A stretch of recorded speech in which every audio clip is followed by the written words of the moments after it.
Good morning. Today I'm here in a section where marine environment was prevalent before the Himalayas were originated and India and China were separated by a sea. Why I call it a marine environment? That is what I'm going to show you. We are finding very good samples of bivalves here in the rocks, which shows that the environment at the time of deposition was marine. So I'm going to take out one or two specimens here from the rocks and try to see if I can give a live demonstration of how extraction of fossils is done. So this is the rocks. This is a marine sequence. Why I call it a marine sequence? This is a normal rock to anybody, but why we call it a marine sequence or a rocks deposited in the marine environment? So for the simple reason, now you see, if you examine these rocks closely, now I'm going to show you something. You see, this is a shell. I don't know whether I can zoom it. So this is a shell. When I will break it, it will be broken from this crack also. So we have to be very careful. We take out this. Now it becomes more clearer. This is the same. So here it is embedded here. Try to take it out. The rock is very fragile. And try to take it out like this.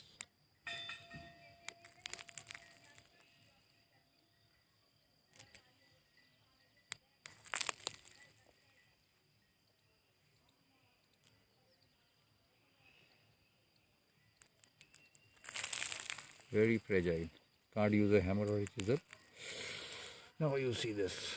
This is the shell. It's complete.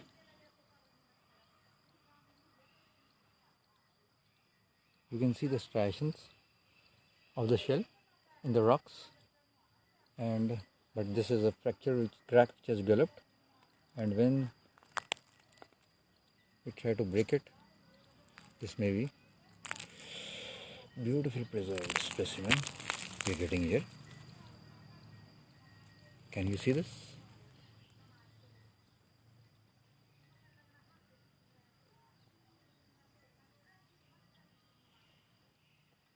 So that is why finding any organism in the rocks will definitely tell the environment of that rock in which it was deposited. So here we are seeing this marine fossil specimen. So I'll try to take it out, but I don't think I'll be able to preserve the complete specimen. So finding a bivalve in these rocks show that it was a marine environment. So this is how from a single fossil specimen we can make out the environment of that rocks in which it was deposited. So very, very clear example. So in complete section it is like this, but once, and it is very difficult to find out anything. But once you are focused, you just see this entire specimen of a bivalve here. So very clear, very fragile. I don't want to break it. So because if I try to take it out,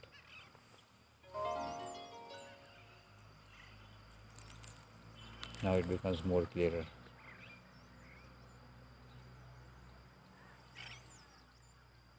So here there is another one at the top, but again it is broken. So this is not a single isolated fossil here, which we are getting to see this one. Now this is very clear, the striations are very clear of the bivalve, though it is broken, but the striations are very clear. Here, so this is entire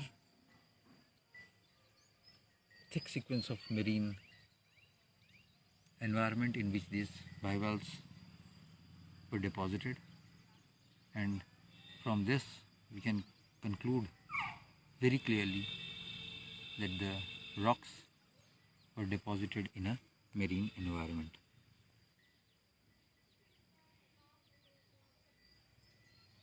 Since this was deposited in a marine environment, it clearly, what does it geologically imply? This implies that if we are getting this environment here, then the Himalayas were not born. Why Himalayas were not born? Because if we are getting a marine environment, then Arabian Sea and Bay of Bengal were connected. And there was a sea. That sea was known as Tethys Sea. And that Tethys Sea was getting some more interesting specimens here. You see this one? Wow, this is a complete one now. You can see this one.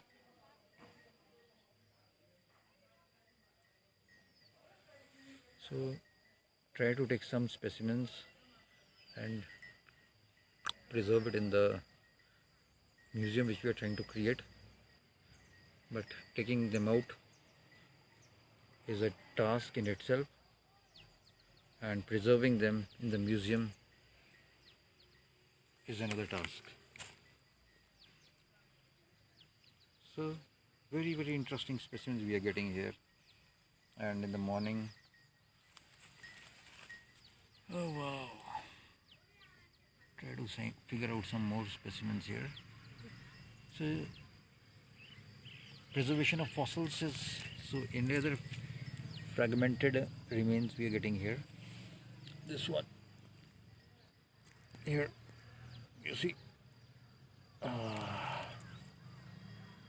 So sometimes fossilization is a difficult process, fossil finding is a difficult process, fossil taking out is a difficult process, and then fossil preservation is a difficult process,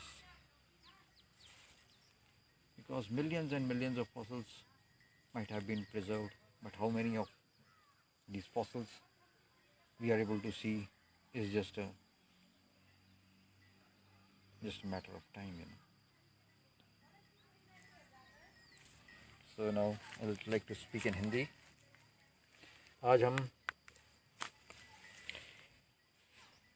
ऐसे ही पत्थरों में हैं जहाँ पे हम उनको देख के तो ये पत्थर ही लगते हैं, सारी चट्टानें लगती हैं, लेकिन इनको अगर हम क्लियरली देखें और क्लोजली देखें तो इनमें कुछ ना कुछ एनवायरनमेंट होती है जहाँ पे ये डिपॉजिट हुई होती है।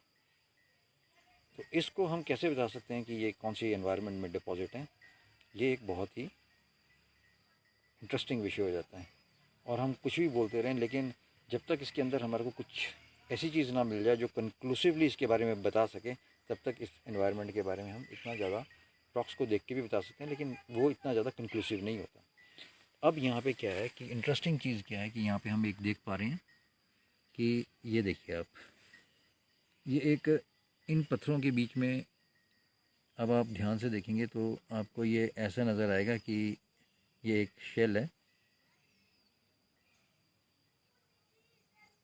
पूरे का पूरा शेल यहाँ पे प्रिजर्व्ड है। काफ़ी फ्रेजाइल एनवायरनमेंट है और फ्रेजाइल रॉक्स हैं। और अगर ये शेल यहाँ पे मिल रहा है और ये बायोवेल्व का शेल है, तो बायोवेल्व्स कहाँ पे होते हैं? ये समुंदर में होते हैं। तो हम क्या बता सकते हैं कि ये रॉक्स जो हैं ये समुंदर में डिपॉजिट हुए हैं, और जहाँ पे भी ये रॉक्स ऐसे मिलेंगे हमारे को, तो वो सारी की सारी समुंदर की एनवायरनमेंट थी। तो ये काफ़ी इंटरेस्टिंग चीज़ होती है। सिंपल से एक फॉसिल से आप कैसे एनवायरनमेंट को बता सकते हैं, और कैसे हिमालयज़, अगर ये हिमालयज़ में आपको हमारे को मिल रहे हैं, तो हिमालयज़ उस टाइम हिमालयज़ नहीं थे, वो समुंदर में थे और ये ड्रिफ्ट होके जब इंडिया कोलाइड की है तो सारे का सारा ये अपलिफ्ट हुआ है समंदर, तो उसके अवशेष यहाँ पे इस एक सिंगल स्पेसिमेन से हम बता सकते हैं। तो काफ़ी इंटरेस्टिंग चीज़ होती है फॉसिल का मिलना और उसकी रॉक्स की एकदम एनवायरनमेंट बताना। तो इस तरह से हम एक फॉसिल को देख के उसकी रॉक्स की एनवायरनमेंट को बता सकते हैं और उस एनवायरनमेंट फिर इसको डेट करते हैं। तो अगर डेट इसकी जो भी आती है उसके कारण हम ये बता सकते हैं कि ये समुंदर था। लेकिन अब क्या होता है, इंटरेस्टिंग चीज़ क्या है, तो हिमालयस की उत्पत्ति कब हुई थी? तो इस समय जब ये डिपॉजिट हो रहे थे उस समय हिमालयस की उत्पत्ति नहीं हुई थी। तो ये एक कंक्लूसिव एविडेंस हो जाता है। अब अगर हम इसको डेट कर लें इस रॉक्स के स्पेसिमेन को, तो हम ये बता सकते हैं कि उस समय के बाद ही हिमालयस की उत्पत्ति हुई है। अभी एक और ये देखिए, ये स्पेसिमेन है, ये देख रहे हैं आप, पूरी की पूरी स्ट्राइशंस कितनी अच्छी तरह से प्रिजर्व्ड है। ये बाइवल्स के शेल हैं। और भी यहाँ पे अगर देखेंगे हम तो काफ़ी अच्छे अच्छे स्पेसिमेंस यहाँ पे हमारे को मिल रहे हैं। ये सारे के सारे रॉक्स हैं और ऐसे देखने में कुछ नहीं होता, लेकिन इसको केयरफुली हम अगर ऑब्जर्व करें इन रॉक्स को तो हमारे को कुछ ना कुछ अच्छे स्पेसिमेंस यहाँ पे इनके मिल जाते हैं। एक नहीं है, काफ़ी सारे स्पेसिमेंस हैं यहाँ पे। और अगर इसको ध्यान से देखें हम तो यहाँ पे मिले थे हमारे को। अभी और भी देखने की कोशिश करते हैं। यहाँ पे हमारे को ऐसे बाइवल्व्स के और भी स्पेसिमेंस मिलने चाहिए। इसमें बहुत सारे जीव जंतु होंगे, लेकिन सारे के सारे एक ही बात को बताएंगे कि यहाँ पे क्या था, क्या मेरीन एनवायरनमेंट थी। और वो मेरीन एनवायरनमेंट क्यों थी? क्योंकि यहाँ पे हमारे को बाइवल्व्स मिल रहे हैं। अब यहाँ पे मेरे को मिला तो था एक। अब इसकी क्या चीज़ होती है कि पत्थरों को देखते रहो देखते रहो देखते रहो और फिर आपको अपनी आइज़ ट्यून करने पड़ती हैं इसमें। और ये देखिए एक स्पेसिमेन और मिल गया यहाँ पे। ये काफ़ी अच्छा स्पेसिमेन है और इसको छेड़ा मैंने, बड़ा फ्रेजाइल है, रॉक्स बहुत फ्रेजाइल हैं। जैसे इसको छेड़ते हैं हम तो ये टूट जाते हैं, नहीं टूट। और इसकी ये देखिए एक और, ये बिल्कुल ठीक, ये देखिए ये भी एक बायोवेल है। तो इस तरह से बड़ी इंटरेस्टिंग चीज़ें और बड़े इंटरेस्टिंग चीज़ें मिलने से आप पूरी की पूरी उस जगह की एनवायरनमेंट को, पेलियो एनवायरनमेंट उसको बोलते हैं, पेलियो मतलब पुरानी एनवायरनमेंट को बता सकते हैं। ये एक बहुत ही अद्भुत नज़ारा होता है। फॉसल्स बहुत रेयरली प्रिजर्व्ड होते हैं और रेयरली प्रिजर्व्ड होने के बावजूद इनका मिलना वो एक और अकस्मात बात होती है। और मिलने के बाद इनको यहाँ से निकालना वो अलग चीज़ होती है, क्योंकि ये फ्रेजाइल हैं। अगर मैं इनको निकालूंगा ये सब टूट जाएंगे।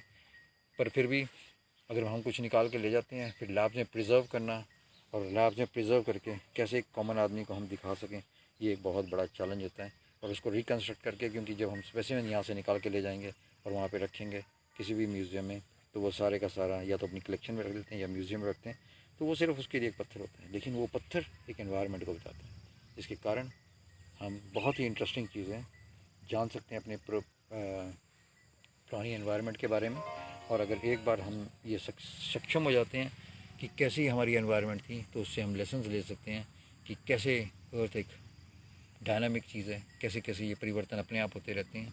और हम इतना ज़्यादा गर्व नहीं करना चाहिए कि हम इस एनवायरनमेंट में आए हैं, इस धरती पे आए हैं, इसमें कैसे हम इसका इस्तेमाल करें, इसका दोहन करें, इसका शोषण ना करें। और जितना ज़्यादा अच्छी तरह से इसको हम इंजॉय कर सकते हैं उतना करना चाहिए। लेकिन जहाँ पे हम इसको पोल्यूशन और इसके साथ जोड़ देते हैं तो अपनी, मतलब ये तो एक लाइफ साइकिल है। वैसे बड़ा इंटरेस्टिंग चीज़ है कि कैसे हमें इसको संयोग के रखना है। और बेस्ट चीज़ है अगर हम इसमें ज़्यादा से ज़्यादा इसको प्रिजर्व कर सकें, जियो हेरिटेज साइट्स बना सकें और लोगों को इंटरेस्ट करा सकें, तो एक बहुत बड़ी बात होगी ये। तो आज के लिए इतना ही काफ़ी। देखते हैं कल क्या होता है और एक अच्छी सी लोकेशन में मिल जाए। और अगर भगवान अच्छा हुआ, मतलब अच्छी तरह से कोई एक दे सके, तो मैं अभी कोशिश करता हूँ यहाँ पे जाने से पहले एक फॉसिल को निकालने की यहाँ से।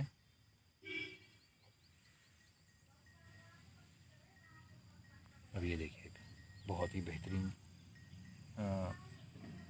स्पेसिमेन मिला है। तो ये जो चीज़ें हैं छोटे छोटे से मिल रहे हैं, तोड़ेंगे यहाँ से, और अगर और भी चीज़ हुई तो हो सकता है बड़े बड़े भी मिलें, लेकिन ये बहुत ही अद्भुत दृश्य है। अब मेन चीज़ तो है, अब मैं इसको कोशिश करता हूँ इसको निकालने की। पर मेरे को लग रहा है कि मैं निकालूंगा इसको ये टूट ना जाए। तो ये एक बहुत ही मस्त चीज़ होने वाली है यहाँ पे। अगर ये टूट गया तो मेरा दिल टूट जाएगा। तो ये बहुत धीरे धीरे से मैं इसको निकाल रहा हूँ, इसकी आसपास की जगह खाली कर रहा हूँ।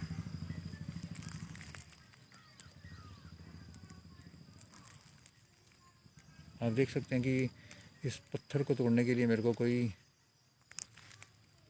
उसकी ज़रूरत नहीं पड़ रही, हथौड़े की ज़रूरत नहीं पड़ रही। धीरे धीरे से मैंने इसके आसपास की जगह खाली कर ली। अब देखता हूँ ये निकल पाता है कि नहीं। अभी भी ये काफ़ी इंटैक्ट है, थोड़ा सा यहाँ वाला फ्रेजाइल पोर्शन है, ये निकल जाएगा शायद।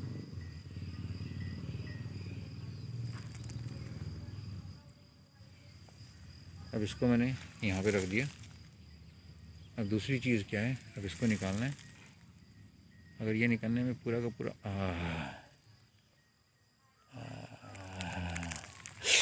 और ये टूट गया नहीं यार, शायद बच गया।